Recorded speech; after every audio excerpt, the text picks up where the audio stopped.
C19. So it is not explosive হলেও এটা it's not, there is no threat to public because it is already spring liver খারাপ হয়ে গেছে নাই এটার মধ্যে। দ্যাট টু আমরা BDDS টিম দেখেছি এবং দেখেছি এটা, এবং we are taking it to a safer place, এবং আমরা বার করবো এটা কিভাবে এখানে আসলো এবং মানে what type of grenade it is.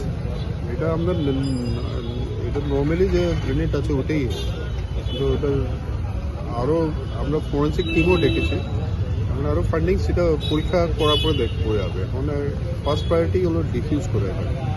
কতদিনে পুরনো হতে পারে এটা দেখে তো মনে হয় 30 বছরের পুরনো হবে, কারণ ফুললি রাস্টেড। কাস্ট আয়রনটাও অনেক পুরনো কাস্ট আয়রন। পুরোটাই ড্যামেজ। নাম্বারটা কত, এটা কত নাম্বারের? নাম্বার তো বলা যাচ্ছে না, ইট ইজ নট ভিজিবল, কারণ সব কিছুই হয়ে গেছে মোর্চা পরে। এটা মানে অলরেডি মানে ইটস ভেরি ওল্ড। তো আমরা বাকি ফরেন্সিক কী হলে আমি ফার্দার আপডেট। আমি যখন সেন্ট্রিতে নামার পরে সামনাটা আমরা দেখি সবসময় কোন দিকে কি আছে, সামনে আসি। এর মধ্যে চোখে আমার নজরে আছে, এর মধ্যে একজন অটো ড্রাইভার দাদার সঙ্গে আমি কথা কইতেছি।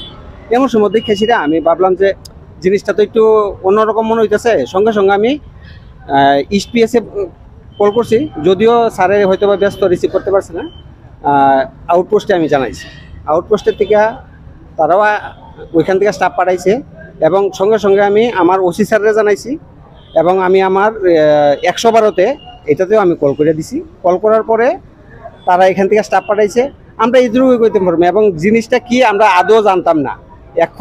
এখানের পিএসএ স্টাফ যারা আইছে তারা দেখে সেটা কইতেছে যে এটা নাকি হ্যান্ড গ্রেনেড।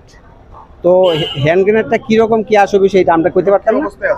এখন পিএসএ স্টাফ আছে, এসবি স্টাফ আইছে, এবং বোম স্কোয়াডের তারা নাকি খবর দিছে, তারাও আইব, তারা কইতে পারবো জিনিসটা কি আছে। এটা বাকিটা আমরা কইতে পারতাম। এটা অনেক দিনের পুরানো মনে হইতেছে, কারণ এটার উপরে মাটি টাটি লেগে রয়েছে, মরিচা টুচে পড়ে রয়েছে। এখন এটা কি অরিজিনালি অ্যাক্টিভ আছে বা ইনঅ্যাক্টিভ, এটা আমরা কিছু কইতে পারতাম না। এটা তাও কইতে পারতাম না। জাস্ট আমি যখন ডিউটিতে আইলাম, তারপর দেখলাম যে এই জিনিসটা দেখেছিলাম, আমার কাছে অন্যরকম মনে হয়েছে, তার সঙ্গে সঙ্গে আমি খবর দিচ্ছি। এইটাই আমার ডিউটি মনে করছি। Thank you. আপনার নামটা? আমার নাম অমল চক্রবর্তী, ফায়ারম্যান, গোলবাজার।